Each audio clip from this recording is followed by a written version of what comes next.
Good morning, everyone, and welcome to TourismTechnology.com's webinar, E-Commerce Options for Your Tourism Business.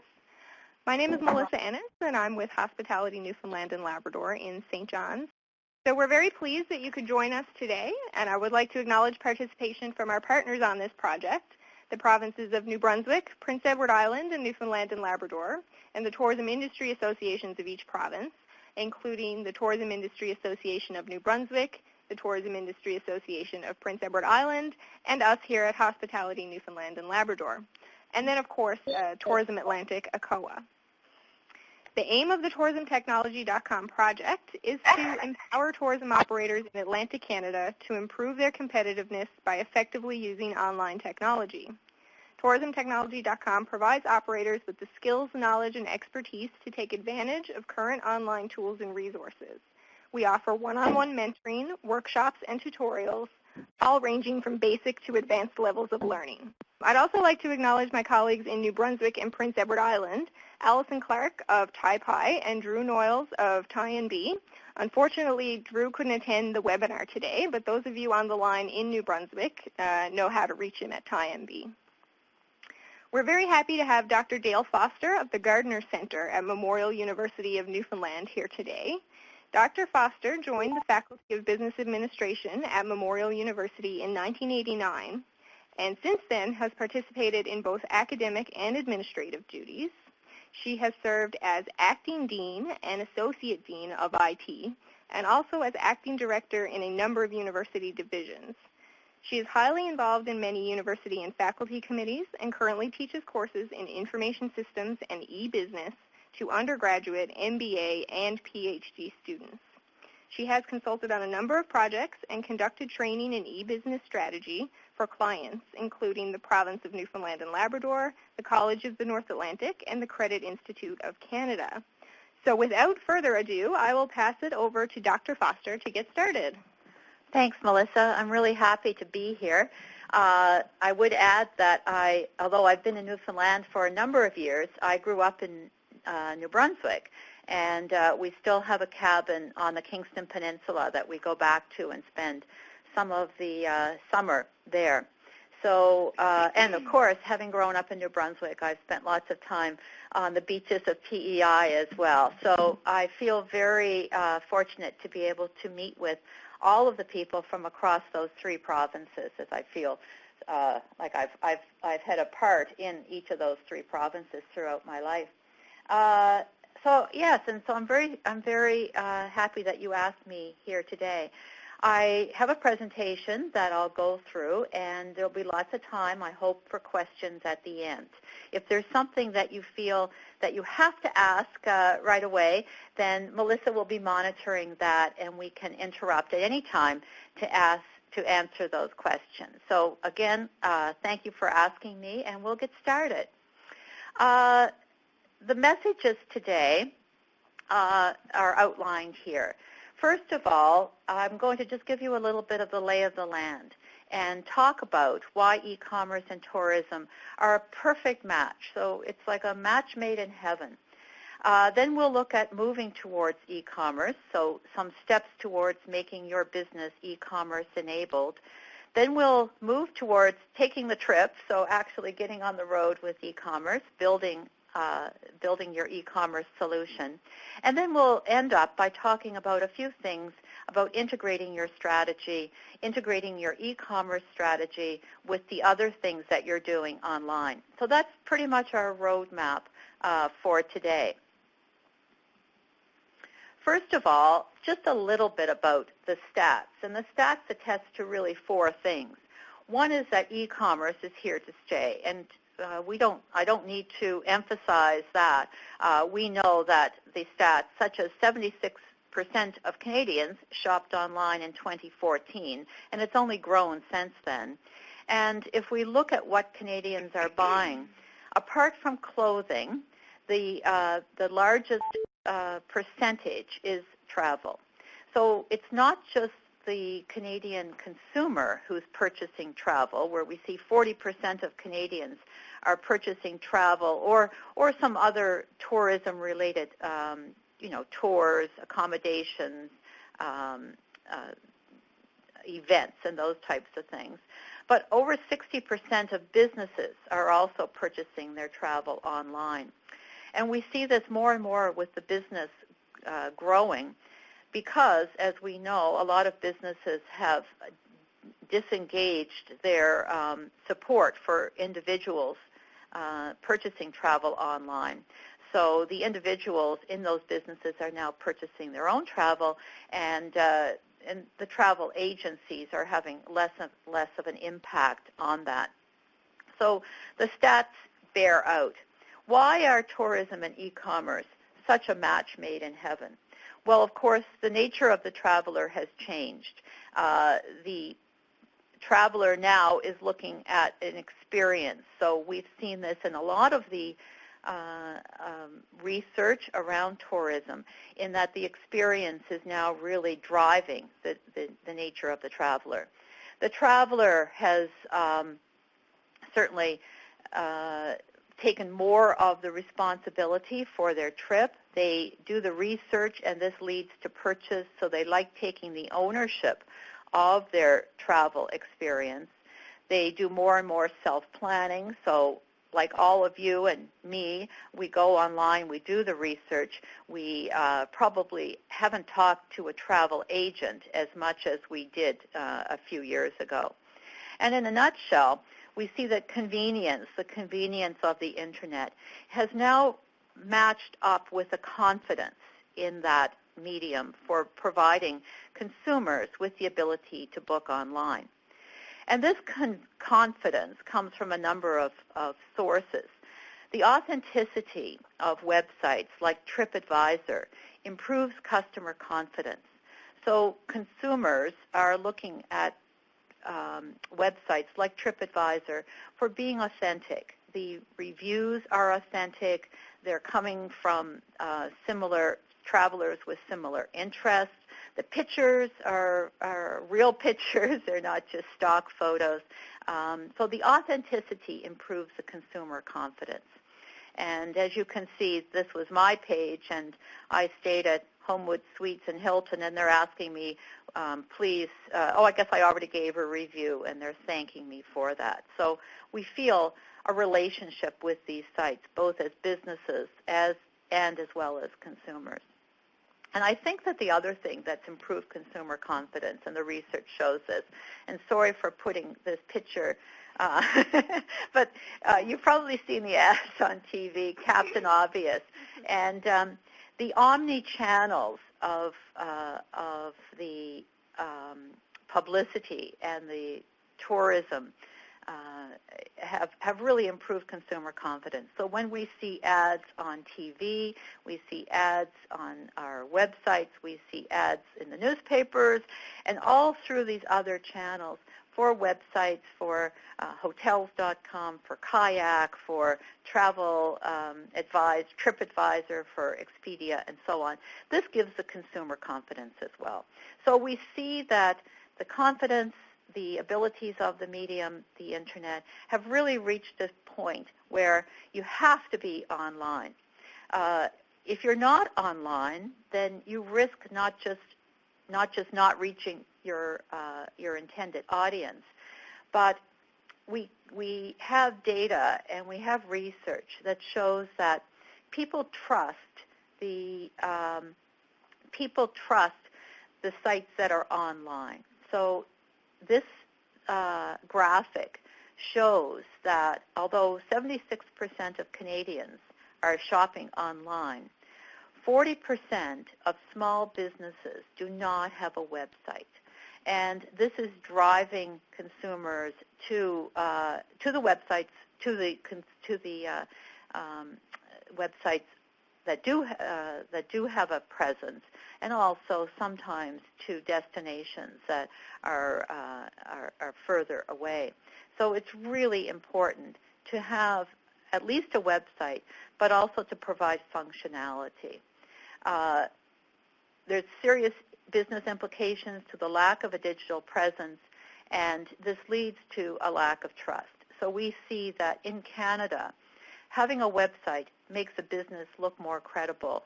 63% of Canadian consumers said that they believe that a website increases their confidence in that business. So, you have to be there. So that's just a little bit of the background. And now we'll look at how we can move forward. We've witnessed the growth of e-commerce and, as I said, the happy marriage between tourism and e-commerce.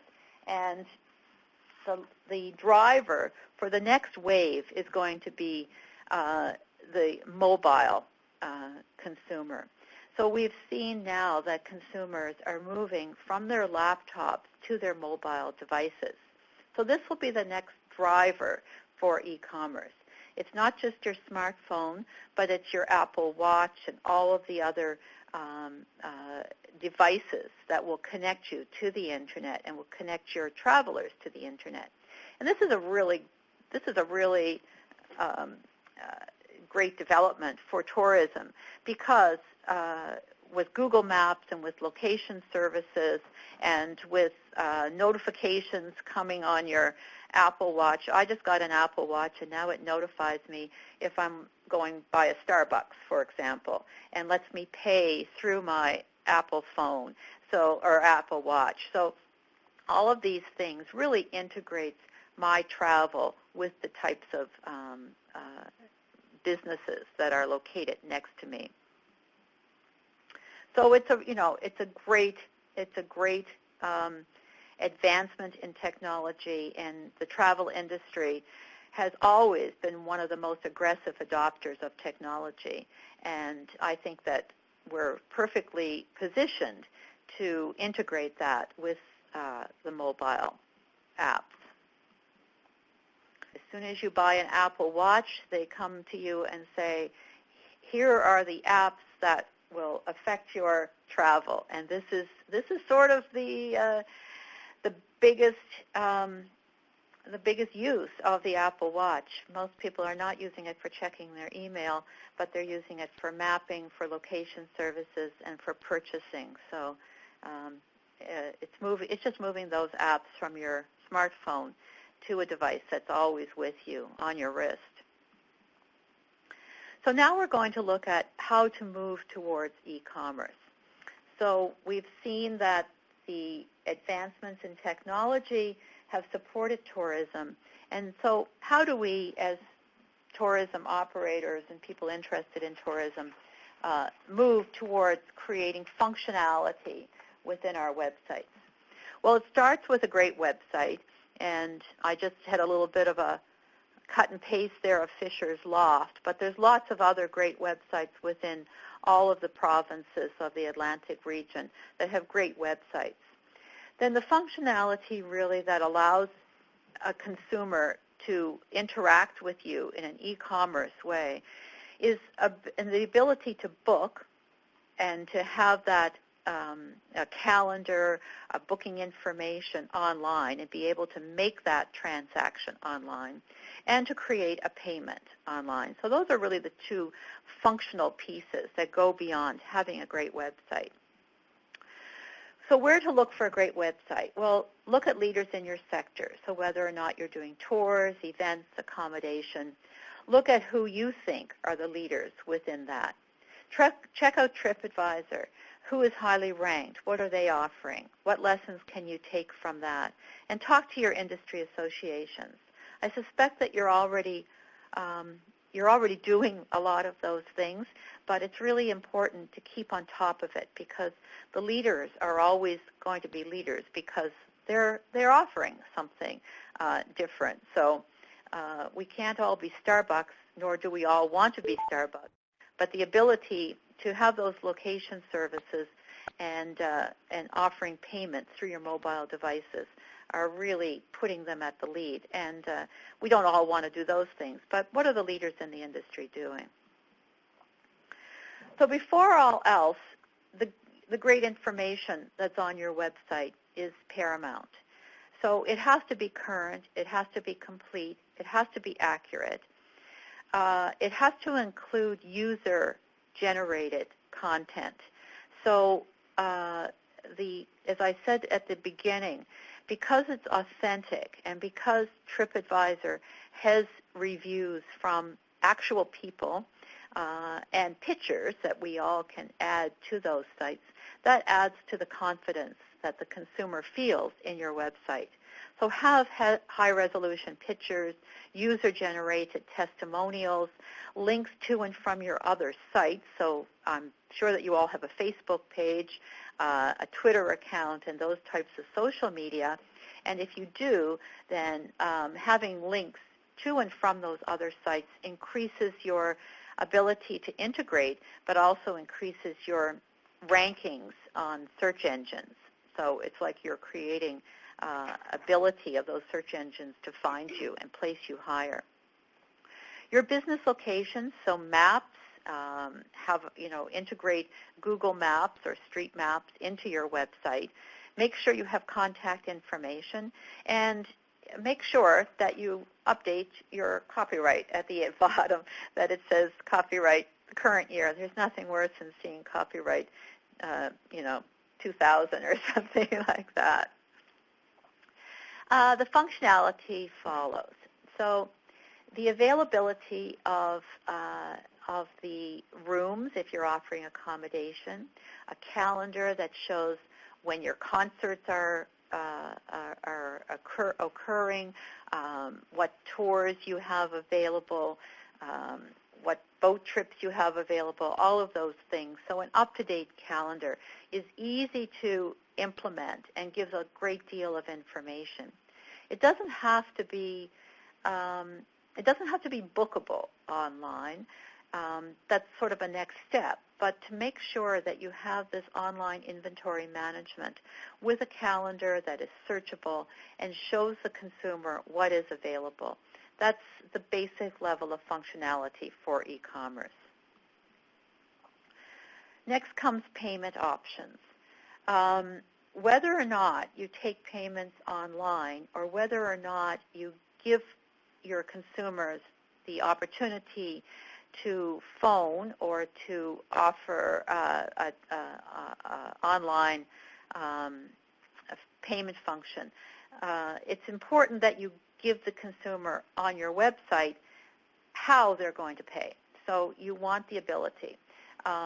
We came back from Italy, and we booked everything before we went, but the options for payment varied from the type of accommodation and the type of tours that we were booking.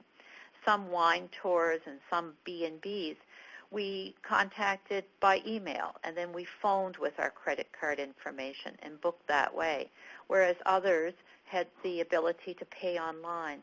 And I don't really think it mattered as far as how we paid, as long as we knew and as long as there was a responsiveness to those types of payments. The mobile-friendly payment options are something that tourism operators that are offering tours that are not, like let's say you're booking a boat tour and that people are coming to your boat tour and wanting to pay at the site. These are great opportunities for taking credit cards, and there's two really, Square and PayPal here, and that offer the ability to take credit cards on site. I went to a fundraiser on Monday night, and I bought some things there, and instead of having to write a check, they had Square, and I was able to pay by my credit card there. They got the payment right away. I got a receipt, and it gave me confidence. It allowed me to buy something that I may not have if I didn't have my checkbook there, because who carries checkbooks nowadays? It's pretty it's paper, and we don't have those things with us, but we always have a credit card. At least I do. Mm-hmm. So the payment options, I'm sure that you all know about credit cards, differing merchant fees. PayPal, we're probably all familiar with PayPal. It offers consumers the ability to make a payment using their credit card, and allows the store or the tourism person to take that credit card. PayPal also does a credit check to make sure that there's no fraudulent activities with that credit card and deposits some money into your bank account. The mobile devices, as I said, can also be used, like PayPal, can be used to send invoices and process payments on premises. So they don't have to be used for remote and for on-site. They can be used on premise as well. So PayPal fees charged per transaction. There's no setup fees. There's no monthly fees or termination fees. It can be the more you sell, the less it costs, so the rates can go down. And if you're not familiar with PayPal, on the presentation, there's more about fees that you can click and find out about PayPal. But I presume that a lot of people are using PayPal now because it does provide consumer confidence, and there's no charge to the consumer. So as a consumer, we feel confident, and we don't feel like we're giving our credit card to an unknown site. The mobile devices, like this is a picture of the Square Reader. It doesn't cost anything for a business to register with Square, and you get this little device that plugs into your smartphone, and you can take credit cards, or on your any mobile device. You can take credit card payments through that, or as I said, you can enter them in yourself, and you know the charge the charge is automatically placed in your bank account. I see there's a question there, Melissa. Yeah, so Paul was just wondering, I think he's referring to when you swiped your credit card at the fundraiser on Monday night. Oh, right, yeah. I didn't have to pay, no. The vendor pays the 2.65% swipe fee. Yeah, so the group sucked up that charge to allow me to use my credit card. But I can tell you, I purchased something because I was able to use my credit card. So they were willing to absorb that cost. So as I said, these fees are pretty standard. This is just a summary. But as I said, you can manually key it in as well. So if let's say you didn't have an internet connection, you can still key that credit card number in, and it would be debited. It would be credited to your account as soon as you got back to your internet connectivity. So, you know, if you're down on the beach somewhere and you're taking credit cards, you can still key them in, but it won't be transacted until you get back to your wireless or to your, you know, able to reach a connected site. Now we'll talk about how to move towards creating that functionality on your website. I've got a couple of checklists here coming up for creating a good user experience for your consumers. So none of these are things that you probably don't know, but it's always good just to be reminded what users are looking for. You have to guide customers, your consumers, through the booking process. So as well as providing confidence, make sure that they know how to book. So you cannot repeat this too many times. So having a link on every page that says, here's how you book, here's how you connect with me, here's how you make a reservation. Those things can be repeated. So you don't want to lose a consumer when they're looking at pictures, not being able to guide them through how to make a reservation. So that should be paramount. Let consumers know how to make a booking, how to connect with you. If they're going to connect through the telephone, chat, or email, be responsive. Tell the consumer when they can expect a response from you. If you want to, you can say you can expect a response within 24 hours, or you can say you can expect a response within 8 hours. But whatever it is, make sure that you stick to it and that you are responsive. If it's chat, then it's really a 24/7. You have to create some ability to chat online or to have those, say we'll get back to you in the morning, or it's 9 o'clock at night right now, Newfoundland time. We'll be back in touch with you in 8 hours or whatever, 12 hours, I guess. So those types of things, but just be really clear so consumers know. A booking engine is a piece of software that you can implement, and in a couple of minutes we'll get to some of those actual technologies that you can implement.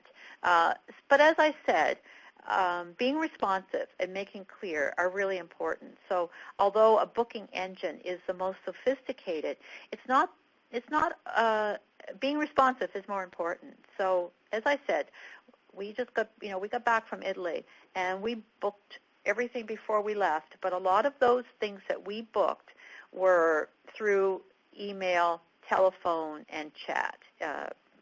Those worked just fine. Provide rates and availability.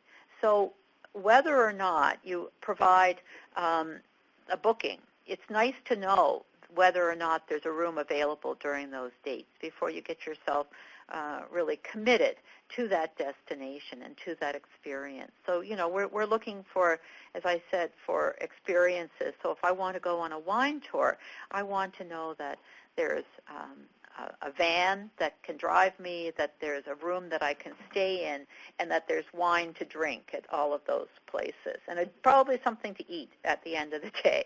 So, I would want to have that ability to know what's available at a certain date and time. Make it easy to read on a mobile device, because once I book, then I'm going to have my smartphone, and I want to know where I'm going to go next and where that site is.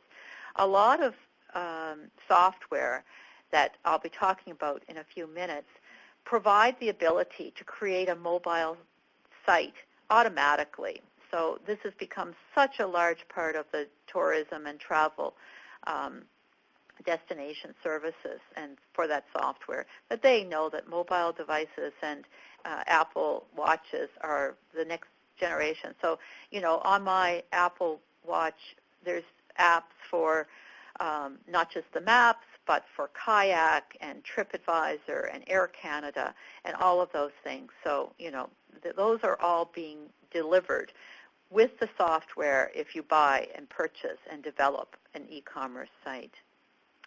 So inspire consumer confidence. Make sure things are current, endorsements, and logos of your affiliates. So if you're associated with Hospitality Newfoundland and Labrador or PEI or New Brunswick, put those logos there, because that to the consumer gives you credibility and creates an awareness that you are of a certain caliber. It's like a housekeeping seal of approval, those types of things. Even if we don't know exactly what they are, it gives us confidence that that agency is behind it. Protect the consumer information.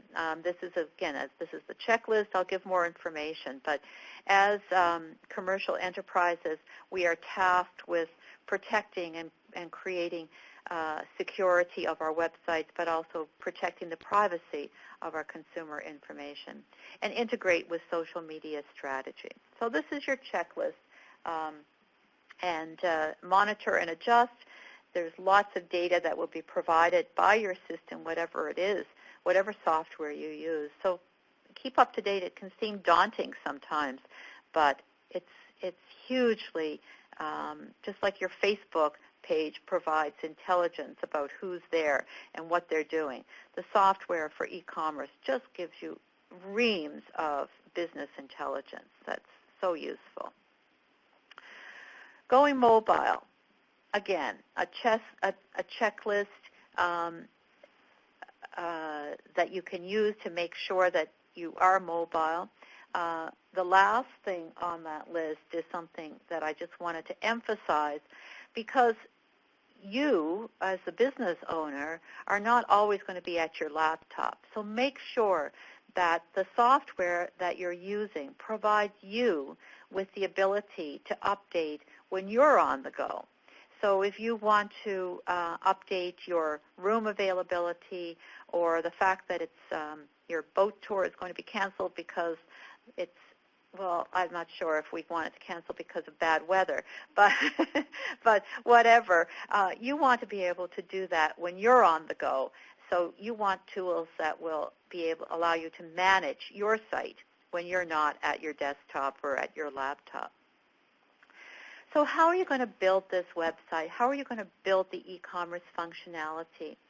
Really, your two main options are to go homegrown or to hire a consultant. I don't know which is the best. It depends upon you. The sites, the packages are pretty easy to use. They're user-friendly. They provide a great deal of functionality, drop and drag, ability to update and create. I think that probably most people are savvy enough to do it, or to have somebody on your team who's able to do it. But if not, there's great companies around that will help you, and the Tourism Association will be able to put you in touch with some of those vendors who would be able to do that for you. And just a thought here, Dale, but a lot of tourism operators have a working relationship with a web developer who helps them build and manage their current website. So because it is going to be a big part of the website, then a lot of times I'm assuming your web developer is perfectly capable of helping you with that. Your web developer would be your first stop. Any web developer, if they don't know, then probably you should be looking at a different web developer, because most of them would have packages that are easy to integrate into your website. And they would be, I'm going to give you a site that you can go to and compare different packages that are available. But your website developer should know those types of things as well. But it's good for you to be aware of it. If you don't have a website developer, then these packages are really pretty turnkey. It's pretty easy to go on and build. I built a couple just as an example. So I'm going to give you with a website, a couple of websites that you can go to, and you can put in the criteria that you're looking for, what type of business that you are, and it will come back with a comparison. So just as if you were buying a pair of shoes or any comparative type of thing, I'll show you how to do that. That'll be a really good resource. Yeah, it's a great resource. So whether or not you build it yourself or you hire a consultant, your web developer, you need the ability to create the content yourself. So you don't want to be having to phone up your web developer and say, I've got some great new pictures, I need to update it. You want a content management system that you can update yourself. So make sure you have that. So what we have now are a few slides that will show you what an e-commerce software can do. You're going to have these slides, so I'm not going to go through everything here. I'm going to move towards showing you some of the sites where you can look at what these sites can do for you. But this is just a list of things that you can do. And all of these things are integrated into the software. So automated credit card payments, that's a given for these e-commerce software. Setting up a shopping cart, setting up booking engines, these are all done. Analyzing your performance with reports, and integrating and appearing on travel sites such as TripAdvisor. A lot of the e-commerce websites that I'm going to be showing you will automatically put you on TripAdvisor. If not, you can do it yourself. But TripAdvisor, Kayak, Hotels.com, but TripAdvisor is a really important website. E-commerce software can also allow you, or one of the options is to use the cloud. The cloud is just the internet, really. So sometimes your data would be stored on your laptop or on your desktop or in your web developers on site. But more often than not, the data is going to be stored in the cloud. And it's just stored on computers that could be located anywhere. If you're using Facebook, that data is in the cloud. It's not just in one spot wherever Facebook is located. They have servers that are located in Scandinavia because it's nice and cool there, and keeps their servers cool, and it's more secure. But it could be anywhere, and most times we don't really care as long as we're confident that the site that we're using in the cloud is going to allow us to access the data anytime, anywhere, that it's not going to have any downtime, that our consumers are going to be accessing it, that it's providing backup and redundancies, and that the data is encrypted. So the cloud, some people think it's scary because it's, the cloud, it sounds a bit nebulous, but it's really probably more secure than keeping the data in your basement or on your computer or on your web developer's computer. These companies that are cloud-enabled, this is their livelihood. So it's important to them that all of these encryptions and security and no downtime are part of their business model. So, it's although it may sound, oh, we're putting things in the cloud, they should have called it putting things in the rock, because that would sound a lot better. But it's the same. It does provide security. And most of these will also provide what you need anyways is for any payment card. You need the payment security. And if you're taking credit cards now, you know that you have to have the payment card industry data security standard. You have to be compliant for that. And most of the software does allow you to do that. This is the comparative Capterra. Capterra allows you to compare and choose a software package. This is an active link, so when you get these slides, you can click on Capterra, and you can put in that you're a B&B operator, that you're a tour operator, that you're a hotel operator, that whatever you are, you can put in your criteria, and it will come back with a list of e-commerce software packages that would be the best for you. And this is just a screenshot of I put in for small business, tourism, and here's just 3 that it came back with. Zola, Hotel Logics, Little Hotelier. These are all just pieces of software that you can then look at and see which gives you the most functionality, which is the cheapest, and so on. So it's a great site. I've just provided a list of some of the ones here with some of the things that I think are important. Certainly cost is one thing. I forgot to put in that Wix Hotels is really important. And somehow those little check marks are not coming up, but it provides pretty much all of the functionality. Shopify is another really popular one. BigCommerce is really popular within Canada, and ResNexus is also popular within Canada. So as you can see, these are all in English. If you're looking at translation services, a lot of them provide some French. The data storage in Canada can be important if the data is stored in the cloud and it is some data that is stored in the U.S., it's going to be allowed to be searched by the United States government under the Patriot Act, whereas data stored in Canada cannot be searched by the government unless they have a search warrant. So sometimes the university, for example, is really concerned if the data is stored in Canada because we're doing research that we don't want the government of the U.S. to necessarily know what's happening. But for your data that you're using for your business, probably this is not as big of a deal. If it's stored in the cloud, as I said, this gives you a lot of convenience.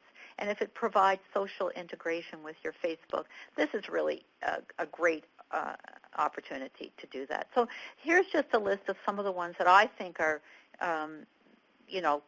good for tourism, and a chart that I made, but it's certainly not, this just gives you some idea of the numbers that are out there. There's a lot.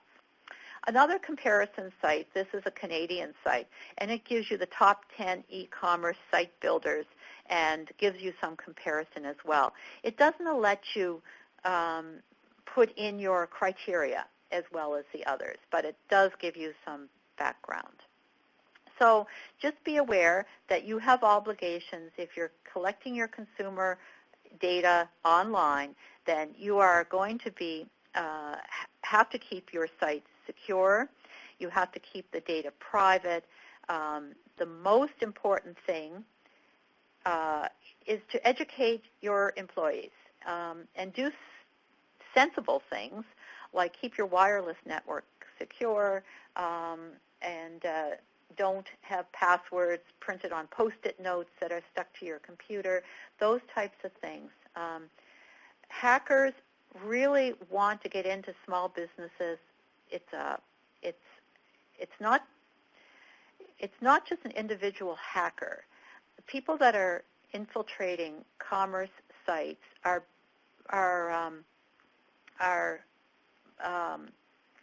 mafia.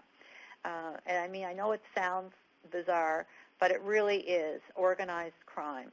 And they're not trying to get into people's individual credit cards. They're looking to take a whole bunch of data and sell it on the black market. And countries will buy this for intelligence. And so small businesses are a real target. So I can't emphasize enough to have things encrypted, educate employees, don't allow any unauthorized software on your computers. Purchase your software, keep it up to date. Just be sensible, and it's okay. PayPal is safe. Credit cards are safe. You can collect your money online. There's no danger as long as you have a secure site for collecting your data. It's taking that data, and you don't want to store the credit card information on your website. You don't want to store the data after you've already gotten the money, and you don't want to be responsible for collecting credit card information and keeping it on your website. That you only collect what you need at the time. So they will try to exploit the vulnerabilities of your system. So I'm not trying to create fear-mongering, but just make sure that you do sensible things. If you have a web developer, they can provide you with a great deal of information on this. But you as the operator have to make sure that you ask the right questions, and these are the questions that you should ask your consultant. These are the links. PIPEDA is the federal government legislation that requires what you have to do to keep your data private, and there's a guide for business, and there's a link there. So you can look at that. It's a great website, easy to use, and it tells you what you should and shouldn't do. Your cybersecurity, there's a guide for small businesses in Canada that I've provided a link, and not to go off to another province, but the Ontario government does have some good information there that transcends Ontario. It's pretty much federal information. So online sources for e-commerce, and of course tourismtechnology.com has a great deal of resources on this website. So use that. So I'm not trying to fearmonger. I'm just trying to make you aware that it's really important. You don't want to have any security breaches. Most breaches are from internal employees, and it's not that they're necessarily being evil. It's just that they don't understand what they should and shouldn't do. So that's your lesson for security. So just to wrap up, and just for the last few minutes, you've got your fantastic website. You've looked at what functionality that you want. You're looking good on mobile. So what you need is to integrate this with all of your online sites. So as I said, it's important to be integrated with Facebook, Twitter, Instagram, Pinterest, all of those, Google+, anything else that you're using. And TripAdvisor, I cannot emphasize enough, it's becoming the one-stop shop for travelers of all ages, groups, businesses, as well as individual travelers, and even for travel agencies. So make sure that you link to those types of sites. It's easy to claim your site on TripAdvisor. You can go on and you can manage your listing. You can monitor the reviews. TripAdvisor is really pretty good at making sure that you are who you say you are and validating people's reviews. If you get bad reviews, it allows you to respond to them. You cannot get rid of bad reviews unless they're just spam, and then there's a way of doing that. But, bad reviews are okay too. It increases your validity and credibility. So if I go to a website and someone says, I had a really bad meal there. There was a birthday party and it was really loud and I couldn't talk to my elderly mother, I go like, yeah, that's probably okay. I don't want to take my elderly parents there. But man, if I want to be cool, that may be where I want to go. It sounds like a really happening spot. So even bad reviews can give consumers an idea of what you do well and what you don't do well. So don't be afraid. Just put yourself out there. And I can tell you that the number of reviews is way more important than the validity. And it's nice to respond to them as well. For sure. The response is really important. A lot of users of sites like TripAdvisor are very interested to see how a business owner responds to a review that may be less than stellar. Yeah, and it, you do have to work hard to get the good reviews, but I think people are becoming more and more savvy, and you can remind. You cannot solicit good reviews. TripAdvisor frowns on saying, I'll give you a discount if you give me a good review. But you can certainly say to your people, if you're happy with us, here's, I'm sending you an email afterwards saying, we're really glad to have you on the tour. Here's our link on TripAdvisor. If you want to say anything about us, feel free. You can follow through. So it's a great site. If you do need more information, there's my email address, my telephone number. I've even got a number in New Brunswick, and if I can give you that, I'll be there in July and August. I was more than happy to be in touch with anybody, and if there's anything more. But the links that I've provided, I think, would be useful, and you'll have a copy of these websites as well. So. Awesome. Thank you so much, Dr. Foster. I think that that presentation covered a lot of the basics and into a little bit more detail and a kind of a step-by-step process of how you can get your website to where you want it to be in terms of incorporating e-commerce. So we'll open it up for questions for a little bit here now. If anybody on the phone has a question, you can press #6 to unmute your phone line, or begin typing in the chat window, and we'll go through them there now. Notice Colette just put in a comment there. It's interesting, 90% of my guests say they found my inn on the official Newfoundland and Labrador Tourism website, but they definitely went and checked you out on TripAdvisor after. People are becoming a lot more savvy they're really doing their research before they make a booking, that's for sure. And Donna, you're right. People that leave bad reviews, everyone, it's like student feedback, yeah. or any feedback. If people are happy, they're not going to be as likely to give right. a review. But people are generally honest with their reviews as well on TripAdvisor. So, oftentimes it's the good with the bad. I found it expensive, but the service was great, or Right. The food was great, but but it was really noisy or something. And that's precisely why consumers are using sites like TripAdvisor if they want to get that honest customer feedback.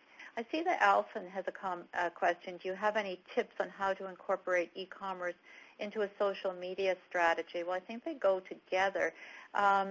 If you have a website, you can certainly integrate your social media strategy into that, but it also works the other way. So on Facebook, you should have a link to your website where it says other information. There should be a link to your website there, and that would provide a consumer a link to your e-commerce site then, Allison. So it's really important to have that on Facebook. And also, depending on how advanced your social media strategy may be, if you're into or just starting out experimenting with advertising and paying for that reach on a social network like Facebook, when you build those ads and building what they'll look like to the consumers that see them in their news feed, a Book Now button is always an option. Yeah. And it's great that can, if that is able to go right to your website and your e-commerce platform. That's a really good point, Melissa. Yeah, thanks. Okay, so if you are wondering what your next learning steps might be following this presentation, there are many technology learning options available to you simply by contacting your provincial tourism industry association. We would be more than happy to help you determine your next steps, whether it be a one-on-one mentoring session, further workshops or training opportunities, or even advanced mentoring sessions. Great presentation. We had a lot of valuable information covered, I think, and the aim of this presentation was really to provide tourism operators with the foundational knowledge and a base of knowledge so that when they are talking with their web developer or researching these e-commerce platforms, they have that knowledge to back them up and confidence in that knowledge that they know what it is they're researching and what they're looking for specifically for their business. Check out tourismtechnology.com for a complete list of resources and future training opportunities, or call your provincial tourism industry association.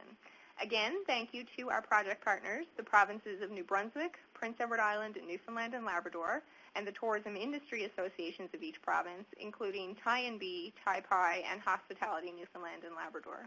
And of course, Tourism Atlantic, ACOA. Thanks everyone for joining today, and we look forward to working together in the future.